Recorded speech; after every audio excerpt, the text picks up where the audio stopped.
हाय ये वाली video hospital bag जब आप प्रिपेयर करते हो डिलीवरी से पहले या जब आपको अपनी ड्यू डेट ऑफ डिलीवरी पता चल जाती है तो मोस्टली डिलीवरी से 1 वीक पहले ही मोस्ट ऑफ द केसेस में बेबी हो जाता है। नॉर्मली कॉन्ट्रैक्शन शुरू हो जाते हैं। तो आप अपने बैग कोशिश करिए। फॉर एग्जांपल अगर आपको डॉक्टर ने जनवरी फर्स्ट वीक दिया है, तो आप अपना बैग दिसंबर के फर्स्ट वीक में रेडी कर ले। क्यों? क्योंकि एक्सपेक्टेड है कि जनवरी फर्स्ट वीक की बजाय बच्चा जो है दिसंबर एंड तक हो जाए। Because most of the cases में एक्सपेक्टेड डिलीवरी डेट जो होती है वो उससे बेबी 1 वीक पहले हो जाता है। तो आपका बैग एटलीस्ट 1 मंथ पहले रहे, उसमें बेसिक चीज़ें रहती हैं। इससे क्या हुआ कि एंड मोमेंट पे आपको चीज़ें इकट्ठा करके पैक नहीं करना पड़ता। ये सारी चीज़ें मार्केट में शॉप्स पे अवेलेबल हैं इजीली। सो या दीज आर द लिस्ट। अगर for example one by one I explain. अगर आप इंडिया में हो, मिडिल ईस्ट में हो, तो एटलीस्ट आप 3 डेज़ के लिए रखो। वाई? बिकॉज आपकी नॉर्मल डिलीवरी भी हुई है, तो 3 डेज़ से पहले हॉस्पिटल आपको डिस्चार्ज नहीं करता है। और अगर आप इंडिया में हो तो वहाँ नॉर्मल डिलीवरी पे 1 डे में ही डिस्चार्ज कर देते हैं, और सी सेक्शन के केस में वो 3 डेज़ तक रखते हैं। तो इनिशियली आप चाहो तो 2 बैग प्रिपेयर कर सकते हो। इन केस अगर हॉस्पिटल में बेड नहीं रहा, आपकी नॉर्मल डिलीवरी हो गई और उन्होंने कहा आप जा सकते हो, उस केस में आप सिर्फ एक-एक सेट कपड़े रख सकते हो, अपने लिए भी, बच्चे के लिए भी। और बैकअप में आप दूसरा बैग प्रिपेयर करो। अगर किसी वजह से आपको रुकना पड़े, अगर यूरिन इन्फेक्शन हो या कुछ इश्यूज़ हों या बच्चे में जॉन्डिस ज़्यादा हो जाए, उस केस में अगर आपको हॉस्पिटल में 3 दिन स्टे भी करना पड़े, तो आप दूसरा बैग घर पे प्रिपेयर रखना। और उनको जो भी आपका बैग लेने चाहिए, other your mother in law, भाई, husband, father in law, father, तो आप उनको बोल देना कि ये वाला जो एक दूसरा बैग भी है जिसमें मैंने एक्स्ट्रा कपड़े पैक कर रखे थे अपने लिए और बच्चे के लिए, तो वो बैग उठा के ले आना। बट इनिशियली एटलीस्ट 1 दिन के लिए, और अगर आप 3 दिन के लिए रख सको तो बेस्ट है। कोई बात नहीं, वो सामान वापस आ जाएगा। तो 1 to 3 डेज़ के लिए आप अपना बैग जो है वो पैक करके रखें। और बहुत ज़्यादा नहीं चाहिए होता, ऐसा छोटा सा हैंड बैग आपका रहेगा, छोटा सा हैंड बैग बेबी का रहेगा। ये नहीं कि बड़े बड़े ट्रॉली बैग्स ले ले या बड़े बड़े बैग्स ले ले, बिकॉज इतनी चीज़ें रहती नहीं है। थोड़ी सी चीज़ें रहती है और छोटे से एक हैंड बैग में आराम से आ जाता है। ठीक है। सो लेडीज़ के लिए क्या है कि अगर आप ऑलरेडी 6, 7, 8, 9 मंथ में हो, तो आपको पता होता है कि मैटरनिटी ब्राज, मैटरनिटी पैंटीज़ क्या होते हैं। वाई? बिकॉज हमारी बॉडी जो है बेबी के हिसाब से बढ़ती जाती है, तो लास्ट लास्ट में नॉर्मल ब्राज और नॉर्मल पैंटीज़ हमें फिट भी नहीं होते हैं। तो और मैटरनिटी ब्रा क्यों चाहिए? वाई? बिकॉज फीडिंग, उसको फीडिंग ब्रा भी कहते हैं, आप इजीली फीड करा सको। तो पहले तो आपके पास पैड होना चाहिए। मैटरनिटी पैड्स नॉर्मल पैड्स से डिफरेंट होते हैं। आप मेडिकल पे जाओगे या इवन गूगल भी करोगे, आपको पता चल जाएगा वो कैसा दिखता है। वो ज़रूर लेके जाना। वाई? बिकॉज गवर्नमेंट हॉस्पिटल्स में, इवन प्राइवेट हॉस्पिटल्स में भी, वो नॉर्मल डिलीवरी के बाद नॉर्मल पैड्स में वो रुई लगा के जस्ट टेम्परेरी लगा देते हैं, जो कि बिल्कुल अनकम्फर्टेबल होता है। तो आप मैटरनिटी पैड खुद खरीद के लेके जाना। ठीक है। और फीडिंग ब्रा या मैटरनिटी ब्रा कहते हैं, वो रख लेना। वाई? बिकॉज पहले डॉक्टर्स ब्रेस्ट फीडिंग को अभी भी सपोर्ट करते हैं। वो कोशिश करते हैं कि फॉर्मूला मिल्क ना दे के ब्रेस्ट फीड कराया जाए। वाई? बिकॉज अगर इनिशियली बच्चे ने दूध पीने की कोशिश नहीं करी, तो माँ लैक्टेट भी नहीं होती है। और इनिशियली 3 डेज़ दूध बिल्कुल बिल्कुल 1 स्पून 2 स्पून ही आता है, ऐसे ही शुरू होता है, और आफ्टर 3 डेज़ वो नॉर्मल हो जाता है। वाई? बिकॉज इनिशियली बच्चे की भूख जस्ट एक, कहते हैं ना, उसका पेट मटर के दाने जितना होता है, तो उसको उतनी ही दूध चाहिए होती है, तो माँ उतनी ही लैक्टेट होती है। सो डोंट वरी, आप मैटरनिटी ब्रा रखना जिससे आप बच्चे को फीड करा सको। और कोशिश करना कि शुरू में खुद फीड कराएं, क्योंकि अगर शुरू में आप फॉर्मूला मिल्क दे दोगे तो फिर आप लैक्टेट नहीं होगे। और फैमिली से ये रिक्वेस्ट है, प्लीज़ अपनी बहू पे या बेटी पे स्ट्रेस मत जनरेट करना। हाई दूध नहीं हुआ, दूध नहीं हुआ, इस तरह का प्लीज़ स्ट्रेस मत जनरेट करना। क्यों? क्योंकि ये टोटली हार्मोन्स पे डिपेंड करते हैं। अगर कहते हैं ना कि गाय को भी अगर बच्चा हो और अगर वो भी एक स्ट्रेस इन्वायरमेंट में रखे, तो वो भी दूध नहीं देती है। तो सेम ह्यूमन बॉडी पे भी ऐसे ही काम करता है। तो आप अपनी जो भी है डॉटर इन लॉ, उस पर स्ट्रेस नहीं देना है और उसको सपोर्ट करना है। और ये भी नहीं कि हस्बैंड फार्मूला मिल्क लेता है कि ये लो रहने दो, मत फीड कराओ फार्मूला मिल्क, तो ऐसा भी नहीं करना है। एक हैप्पी हेल्दी इन्वायरमेंट क्रिएट करना है। तो इसलिए मैंने यहाँ पे लिखा है फीडिंग ब्रा, सो दैट आप इसको फीड कराने की कोशिश करो और ईजिली लैक्टेट हो सको। Otherwise don't worry, formula milk is not bad. हाँ, apart from formula milk don't give your kids गाय का दूध, बकरी का दूध पानी मिला के, नो। बिकॉज गाय का दूध गाय मतलब वो उसके बच्चे के लिए होता है, तो सेम माँ का दूध माँ के बच्चे के लिए होता है। अगर नहीं हो रहा है तो फार्मूला मिल्क होता है, that I mention somewhere here कि इन केस फार्मूला मिल्क रख लेना बच्चे की केस में, अगर आपका दूध इनफ नहीं है, उसको भूख ज़्यादा लग रही है, क्यों? क्योंकि हर बच्चा अलग होता है। सो या और अगेन अगर आप कंफर्टेबल कपड़े रखना तो कोशिश करना पजामा और शर्ट्स जो सामने से ओपन हो सके, जिससे आप इजीली फीड करा सको। एंड दैट्स वाई फीडिंग ब्रा भी यही होते हैं, वो इजीली सामने से ओपन होते हैं, कवर्ड भी होते हैं, but they are well designed कि आप बच्चों को कंफर्टेबली फीड करा सको विदाउट बीइंग एम्बेरस्ड। सो आप पजामा और शर्ट रख लेना कंफर्टेबली। हाँ, हेयर रबर और कॉम ज़रूर रख लेना। एक छोटा सा पाउच प्रिपेयर कर लेना जिसमें अपनी मॉइस्चराइज़र, क्रीम, हेयर रबर और फेस वॉश ये ज़रूर रख लेना, ठीक है? वाई? बिकॉज 3 डेज़ तक रहता है, तो आप भूत बन के तो बेड पे बैठे नहीं रहोगे, राइट? आपको थोड़ा बहुत तो अपने आप को क्लीन करना पड़ेगा ना, फ्रेश तो होना पड़ेगा मॉर्निंग में।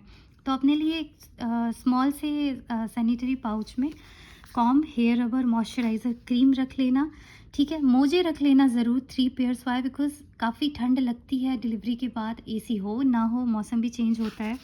सो या अपने लिए मोजे रख लेना, और सेम यही चीज़ सॉक्स बच्चे के लिए भी रखना, ठीक है? तो कंफर्टेबल चप्पल रख लेना, कोई स्लिपरी वगैरह ना हो, आप जो कंफर्टेबल पहन के जा सको, पहन सको, ठीक है? तो सुंदर चप्पल रखने की बजाय कंफर्टेबल स्लीपर रख लेना। मैटरनिटी पैंटीज़ होते हैं, आपको अब तक पता चल गया होगा, आप 6-7th मंथ में अगर हो प्रेगनेंसी के, तो आपको पता चल गया होगा कि नॉर्मल पैंटीज़ नहीं कंफर्टेबल होते। वाई? बिकॉज बेबी जब ग्रो करता है तो उसके लिए मैटरनिटी पैंट होते हैं जिसमें अपर साइड में ऑलरेडी एक्सटेंडेड पोर्शन होता है और ऐसा लास्टिक यूज़ होता है जो जैसे जैसे बच्चा बढ़ता है वैसे वैसे वो लास्टिक इजीली स्ट्रेच होता है। तो ये मैटरनिटी पैंट ही अपनी रख लेना। वाई? बिकॉज ये मैटरनिटी पैंट नॉर्मल पैंटीज़ पे सेट भी नहीं बैठते हैं, मैटरनिटी पैंटी पे आराम से सेट बैठते हैं। और अगेन ऐसा नहीं है बच्चा हो गया तो आपका पेट वापस से पहले जैसा हो जाएगा, नहीं। जैसे एक बलून होता है, हवा निकलने के बाद अगेन बलून, आपने देखा होगा थोड़ा थोड़ा सा फूला फूला सा रहता है, ऐसे ही माँ के जब पेट से बच्चा निकल जाता है, जो पॉकेट जनरेट होता है बच्चे के प्रेजेंस में, उसके एब्सेंस में भी उसमें थोड़ा बहुत एयर रहता है, तो धीरे धीरे अपने टाइम के साथ सेट होता है। तो अगेन आपको डिलीवरी के बाद भी मैटरनिटी पैंटी और मैटरनिटी ब्रा की ज़रूरत पड़ेगी, ठीक है? तो अपनी पैंटीज़ जो अभी भी आप यूज़ कर रहे हो 6, 7, 8th मंथ में, वो आपको डिलीवरी के बाद भी लगेगा। अपने लिए कैप रख लेना, ठीक है? कि आपको ठंड ना लगे। ऐसा नहीं होता कि ठंड के डिलीवरी के बाद माँ के कान में हवा नहीं जाना चाहिए, नहीं, ये मिथ है। बट हेल्थ वाइज माँ को ठंड नहीं लगनी चाहिए। क्यों? माँ को अगर सर्दी ज़ुकाम हो गई तो बच्चा उसके पास ऑल टाइम रहता है, तो बच्चा सबसे पहले इफेक्ट होगा। तो इसलिए अपने आप को सॉक्स और टोपी पहना के रखना। अपने लिए एक स्वेटर रख लेना, भले गर्मियों का टाइम हो स्टिल रख लेना। क्यों? क्योंकि ये जेन्युइन है, डिलीवरी के बाद ठंड थोड़ी बहुत लगती है, बॉडी में चेंजेस होते हैं, ठीक है? अपनी एक किताब रख लेना, इंस्पायर्ड, इंस्टाग्राम पे वीडियो स्क्रॉल करने की बजाय या यूट्यूब पे उल्टे पुल्टी चीज़ें देखने की बजाय। हाँ, मेरे वीडियोस देख लेना सॉरी मत देखना, बट यार एक अपनी फेवरेट बुक रख लेना, और एक छोटा सा डायरी और पेन। क्यों? क्योंकि आपके बेड पे 3 से 4 स्पेशलिस्ट होके गुजरेंगे, जिसमें एक गायनोलॉजिस्ट होगा, एक एमडी डॉक्टर होगा, जनरल फिजिशियन जिसको बोलते हैं, दवाइयों का एक्सपर्ट। तीसरा एक ब्रेस्ट फीड एक्सपर्ट आएगी जो आपको बच्चे को दूध कैसे पिलाना है वो बताएगी। अगेन मुझे इंडिया के सारे हॉस्पिटल्स का नहीं पता, बट मिडिल ईस्ट और यूरोप में ये चीज़ कंसेप्ट है कि लेडी आती है वो। क्यों? Why? Because first time mother बनना हर एक के लिए एक न्यू एक्सपीरियंस होता है, तो ब्रेस्ट फीडिंग कैसे कराते हैं ये औरतों को नहीं पता होता है। सो या आपके बेड पे जब वो आएंगे, और सबसे इम्पॉर्टेंट एक पीडियाट्रिशियन आएगा जो आपके बच्चे की जॉन्डिस लेवल चेक करेगा। वाई? बिकॉज जब भी बच्चा बॉर्न होता है तो हर एक बच्चे को जॉन्डिस होता है, तो वो लेवल चेक करेगा। अगर वो रेंज में है, घर जाने लायक है, तो वो आपको बच्चे को डिस्चार्ज कर देगा। अगर बच्चे को अंडर ऑब्जर्वेशन रखना हो तो वो आपको कुछ टाइम तक रखेगा। तो इस करके आपको पेन और डायरी क्यों चाहिए? जब आपके बेड पे एक्सपर्ट्स आएंगे तो वो आपको कई सारी बातें बताएंगे, हर बात आपको याद नहीं रहेगी, तो उनके जाने के बाद आपको जो जो चीज़ें याद रहेगी वो डायरी में लिखोगे या उनके सामने बोलोगे 1 minute sir, I mean just मेरे दिमाग से इतनी चीज़ें नहीं रहती हैं, मतलब मुझे बहुत भूलने की आदत है, या मैं चीज़ें भी इतनी अच्छे से याद नहीं कर पाती हूँ। स्कूल टाइम में भी ऐसा होता था। आप मुझे 1 सेकंड दीजिए, उनकी फिर वो चीज़ें या क्या बोलते हैं, मशवरे या उनकी बातें आप तुरंत तुरंत फट डायरी में लिख सको, जो आपको बाद में काम आएगी। उस टाइम में भी आपको वो बोलेंगे कि घर जा कर के आपने calcium, iron, vitamin D compulsory लेना है। मे बी आप हॉस्पिटल छोड़ दो, आपको भूल जाए, क्योंकि बच्चा आने के बाद ऑलरेडी इतने काम होते हैं, आपको अपना ख्याल नहीं रहेगा। बट अगर आपने डायरी में लिख रखा रहेगा कि डॉक्टर ने बोला था कि ऑलरेडी डिलीवरी के दौरान बहुत सारा खून जो है निकल चुका है बॉडी से, तो आपको आयरन की ज़रूरत है, तो ये आयरन सप्लीमेंट आपको 30 डेज़ लेना है। हड्डियों की ऐसी तैसी हो जाती है, वाई? बिकॉज बच्चा ऑलरेडी ग्रो करता है, तो हमारी पता है कि कमर में लास्ट लास्ट में बहुत पेन रहता है, तो वो पेन डिलीवरी के बाद भी कुछ टाइम तक रहेगा। कैल्शियम डिफिशिएंसी के लिए आपको कैल्शियम और विटामिन डी लेना है। ये चीज़ हॉस्पिटल छोड़ने के बाद आपको भूल जाता है, बट अगर आप ये चीज़ लिख रखे रहोगे तो ये आपको बाद में भी काम आएंगी। डिलीवरी के बाद दी हुई दवाइयाँ आप कंटिन्यू करोगे और ये नोट्स आपको काम आएंगे। That's why I'm telling, in spite of wasting your time on Instagram, better to keep a book and एक छोटी सी नोटबुक और पेन रख लो, जिसमें आप अपनी ज़रूरत की चीज़ें, जो हॉस्पिटल में जो जो चीज़ें आपको बताई जा रही है, आपसे रिलेटेड, बच्चे से रिलेटेड, या इवन आपको क्वेरीज भी हैं, आपको पता है डॉक्टर ने विजिट करना है, मुझे ये चीज़ें पूछनी है, तो वो चीज़ लिख के आपने डायरी में रख लेना है कि उस टाइम तक आप डॉक्टर की बात भी ध्यान से सुनो और उसकी बात ख़त्म होने के बाद अपने क्वेश्चंस भी पूछ सको, राइट, जैसे पॉडकास्ट में करते हैं। तो इसलिए आपने एक डायरी और पेन छोटा सा रखना है। सैनिटरी पाउच, जैसा मैंने बोला, क्योंकि ये बहुत काम आएगा। Face wash jail, brush paste रख लेना अपना। आप अपनी आईडी रख लेना, आई मीन यहाँ पे अपना आधार कार्ड या वोटर आईडी जो भी होगा। एक्चुअली ये मिडिल ईस्ट में उस कंट्रीज़ की पर्टिकुलर आईडी चलती है। और अपना हेल्थ कार्ड या हेल्थ इंश्योरेंस जो भी होगा रख लेना, ठीक है। ATM, it doesn't matter, why? Because outside your father और हस्बैंड और mother in law, they will be this is optional, but या अपने इंश्योरेंस रख लेना और अपनी आईडी रख लेना। तो ये हो गई मदर से रिलेटेड चीज़ें। और नाउ फॉर बेबी, तो बच्चे के लिए सबसे पहले तो आपने क्या करना है, डाइपर रखना है। अगर कोई लंगोट सिल के दे, उसका दिल रखने के लिए लंगोट रख लो, लेकिन बच्चों को शुरू में डाइपर पहना। वाई? बिकॉज बच्चा बार बार गीला होगा, आपको ऑलरेडी स्टिचेस लगे होंगे, और बेड और हॉस्पिटल में इतना स्पेस नहीं होता कि आपके किसी गेस्ट को भी रुका दे, वो बच्चे की डाइपर चेंज करता रहे या लंगोट चेंज करता रहे। ठीक है, कोई नहीं, घर आके आप उसको लंगोट पहना देना, बट हॉस्पिटल में प्लीज़ डाइपर पहनाना। वाई? बिकॉज अगर बच्चा सोएगा तो आप चैन से सोओगे, ठीक है। और उस टाइम ऑलरेडी आप फिजिकली इतना कुछ डिलीवरी के बाद इतनी चीज़ों से होके गुजर जाते हो कि वो धीरे धीरे ना, 2 हार्मोन्स होते हैं, वो पूरी तरह से कोलैप्स हो जाते हैं। तो कहीं ना कहीं से हैप्पीनेस वाला हार्मोन्स भी गायब हो जाता है। एक एक्साइटमेंट रहती है बच्चे से मिलने की, बट जब बच्चा सामने रहता है, जैसे आप 9 महीने कनेक्टेड रहते हो, बट अब वो सामने है, तो ऑलरेडी जो चीज़ आप अंदर फील करते हो, बच्चा सामने, उसकी हैप्पीनेस होती है, बट ऑलरेडी इतने स्टिचेस होते हैं, इतना पेन होता है कि आप कहीं ना कहीं उस दर्द में ना वो इन्जॉयमेंट भूल जाते हो। तो इस करके आपका सोना बहुत ज़रूरी है, इनफ दूध जनरेट करने के लिए। आप तभी सोओगे जब बच्चा ढंग से सोएगा।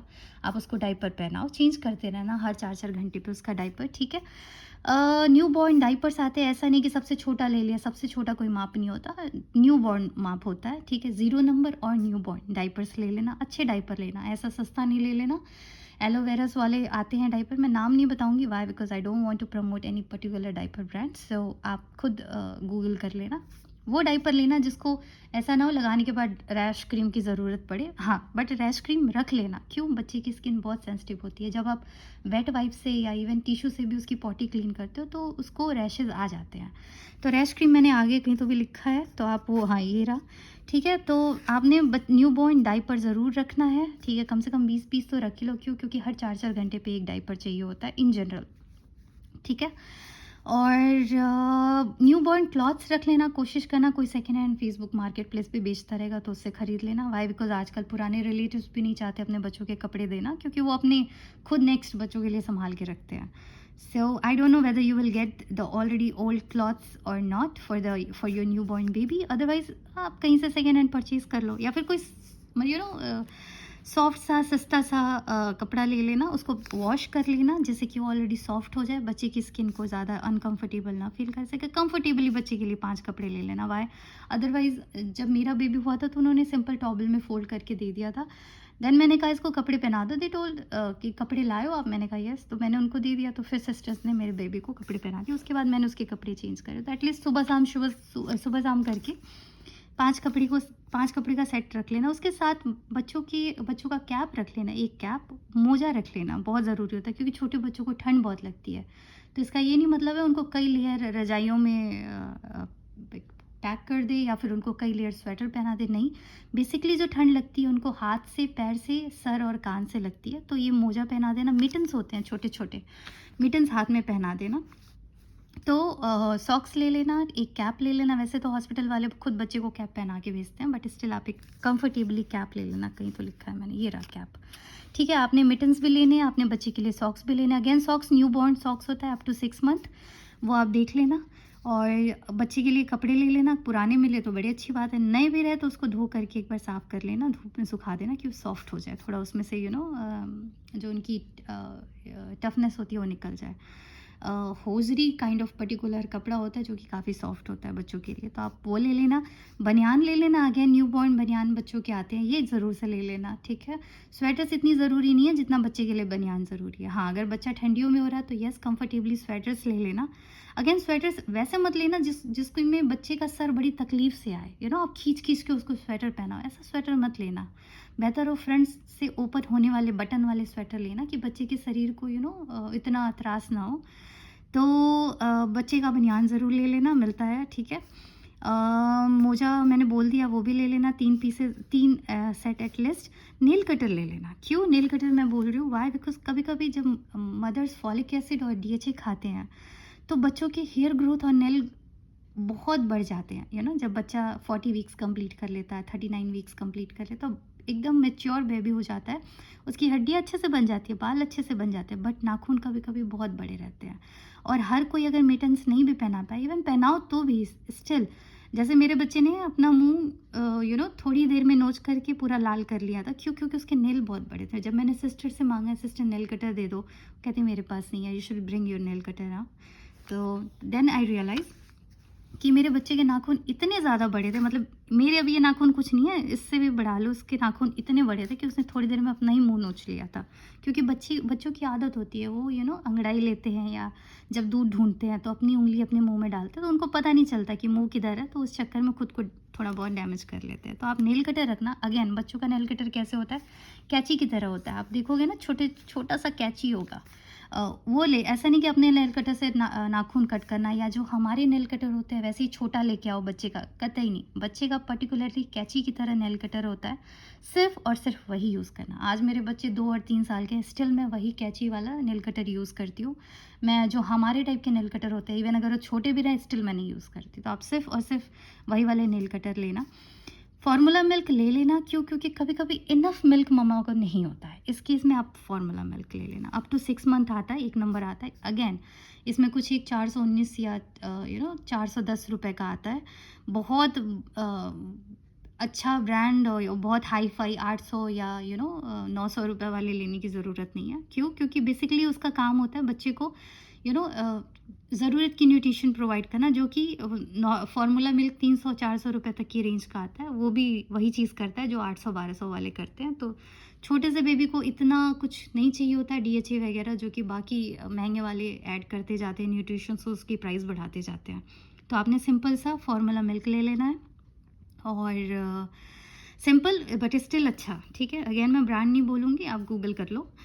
मिल्क बॉटल ज़रूर ले लेना। निप्पल जो होनी चाहिए वो 0 से 3 मंथ्स तक होनी चाहिए। अगेन निप्पल न्यू बॉर्न होते हैं, ऐसा नहीं बहुत खुला निप्पल ले लोगे, वो बच्चा ड्रॉप करके पीता है, तो निप्पल भी छोटे बच्चे के हिसाब से होना चाहिए। बॉटल्स, मिल्क बॉटल ले लेना, और उसके साथ स्पेशली मिल्क बॉटल वो लेना जो 0 से 3 मंथ्स वाला हो। ठीक है, निप्पल्स और बॉटल्स एक की जगह 2-3 ले लेना, कि हर 6-6 घंटे बाद अगर तीनों धुले रहें तो पूरा दिन निकल जाए। तो 3 बॉटल्स 3 निप्पल होंगे तो मदर ईज़िली बार बार उसको उठना नहीं पड़ेगा। अगेन मैं घर वालों को कहूँगी कि आपको अपनी जो भी न्यू बॉर्न जो भी न्यू मदर है उनको काफ़ी सपोर्ट करना है। Let me tell you one thing. एक lady, this is a fact, और मैंने सुना भी है, पढ़ा भी है, कि एक लेडी कभी ये चीज़ नहीं भूलती है कि उसको उसकी प्रेगनेंसी के दौरान और आफ्टर डिलीवरी घर वालों ने कैसा ट्रीट करा है। ये उसकी थ्रू आउट द लाइफ उसके माइंड में इम्प्रेशन बना रहता है। तो मुझे फैमिली वालों को यही चीज़ रिक्वेस्ट करनी है कि आप उसको बार बार बॉटल धुलने के लिए, अच्छा ये धुला था, अच्छा ये नहीं किया था, अच्छा इसका लंगोट नहीं फैलाया, कपड़े नहीं धुले, इन चीज़ों के लिए शुरू के 3 महीने प्लीज़ फोर्स नहीं करना, क्योंकि उसकी बॉडी खुद 9 महीने की प्रेगनेंसी जर्नी के बाद रिकवर कर रही होती है।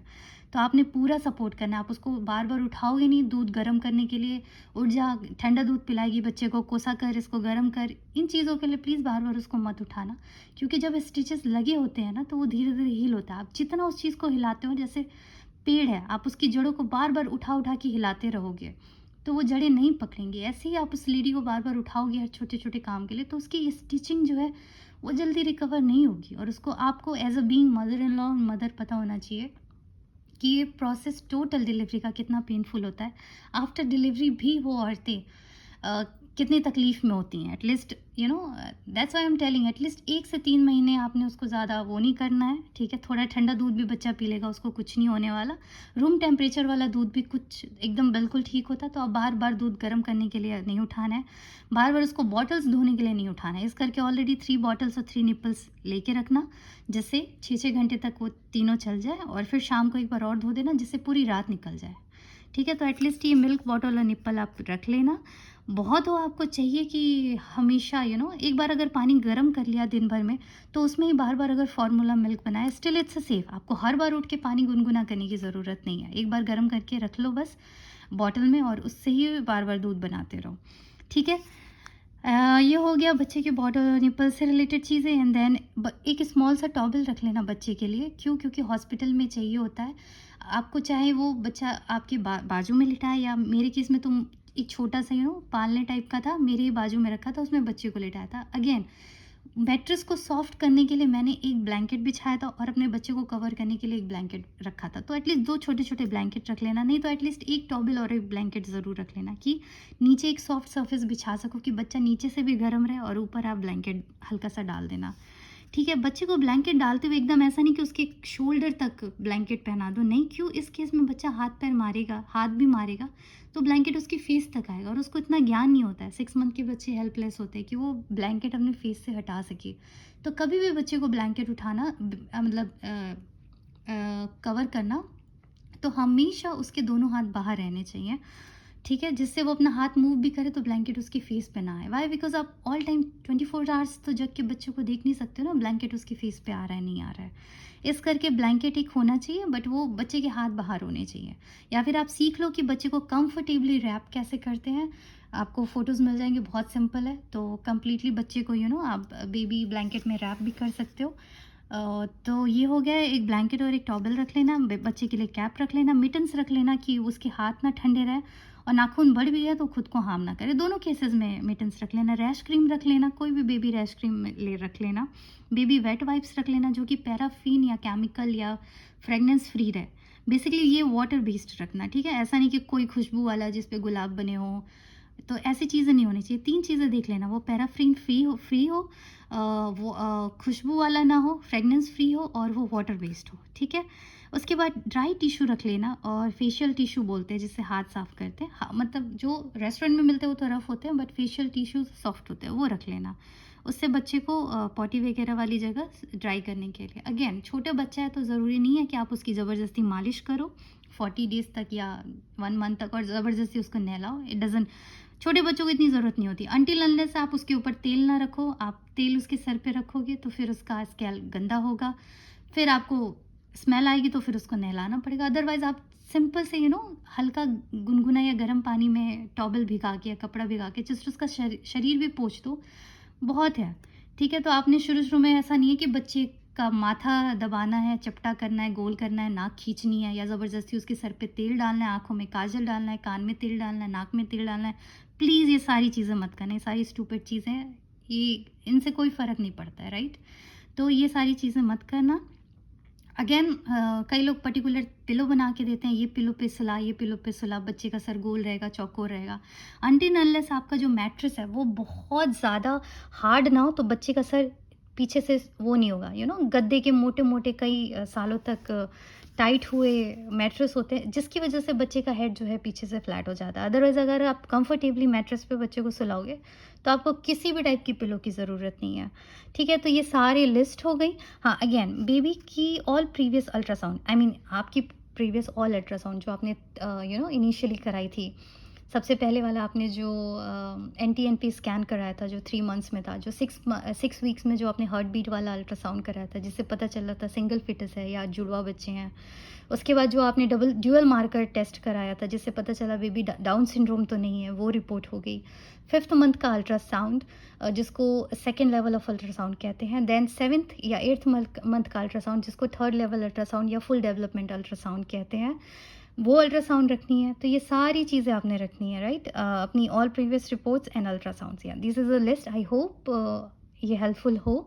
इन केस अगर आपको कोई भी डाउट हो, आप कमेंट्स में पूछ सकते हैं। वैसे सारी चीज़ें इजीली अवेलेबल हैं, आपको ना चीज़ें मिले आप अमेज़ोन से खरीद लें, तो दुनिया के किसी भी कोने में वो आपको मैटरनिटी पैड्स भेज देगा। अगर आप किसी गाँव में रहते हो, वहाँ मैटरनिटी पैड्स, ब्रा, पैंटीज़ नहीं मिलते, तो आप ऑनलाइन खरीद सकते हो। Okay, thank you so much, bye bye.